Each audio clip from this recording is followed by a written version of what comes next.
Assalamualaikum warahmatullahi wabarakatuh. Perkenalkan, nama saya Diva Selanita, NIM 2119059. Saya di sini akan menjelaskan sedikit materi mengenai etika menuntut ilmu dalam Quran Surat Al-Kahfi ayat 60-82. Dalam Quran Surat Al-Kahfi 60-82, interaksi Nabi Musa dengan Nabi Khidir. Proses pembelajaran dalam kisah Nabi Musa dan Nabi Khidir bertujuan untuk mencapai suatu tujuan tertentu. Nabi Khidir sebagai seorang guru berusaha mengajarkan kepada Nabi Musa banyak hal yang berkaitan dengan akhlak dan akidah yang hendaknya diwujudkan dalam pribadi Nabi Musa.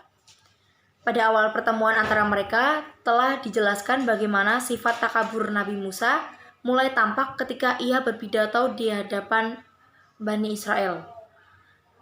Ketika itu Musa ditanya, siapakah orang yang paling dalam ilmunya? Ia menjawab, saya. Dari sinilah maka Allah mengancamnya karena tidak mengembalikan pengetahuan tentang hal tersebut kepada Allah. Lalu Allah mewahyukan pengetahuan kepadanya. Ada seorang hamba yang berada di pertemuan dua lautan yang lebih alim darinya. Hal inilah yang dapat menjadi masukan bagi Bani Khidir dalam merumuskan tujuan pendidikan, yaitu pembinaan akhlak. Pembelajaran Khidir terhadap Musa ini diharapkan dapat menyadarkan Musa bahwa ia bukanlah orang yang paling alim di dunia ini. Terus yang selanjutnya, dalam penafsiran surat Al-Kahfi, terlihat jelas bahwa Khidir merupakan sosok yang bijaksana, sabar, ikhlas dalam beramal, mengenal kompetensi murid, memperluas pengetahuan, menguasai materi dengan baik, pemaaf, dan tegas. Sikap bijaksana Nabi Khidir terlihat dari setiap pembelajarannya dengan Nabi Musa. Khidir senantiasa menggunakan pengalaman dan pengetahuannya dalam bertindak. Tidak satupun perbuatan dia lakukan kecuali dia tahu akibat dari perbuatannya itu. Dan dia berbuat benar-benar atas dasar perintah dari Allah Subhanahu wa Ta'ala.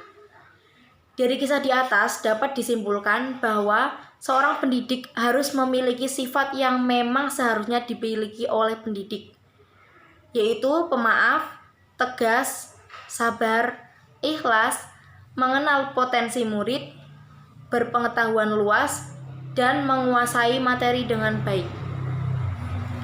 Menurut Ahmad Marimba, tugas pendidik dalam pendidikan Islam adalah membimbing dan mengenal kebutuhan atau kesanggupan peserta didik, menciptakan situasi yang kondusif bagi berlangsungnya proses kependidikan, menambah dan mengembangkan pengetahuan yang dimiliki guna ditransformasikan kepada peserta didik, serta senantiasa membuka diri terhadap seluruh kelemahan dan kekurangannya.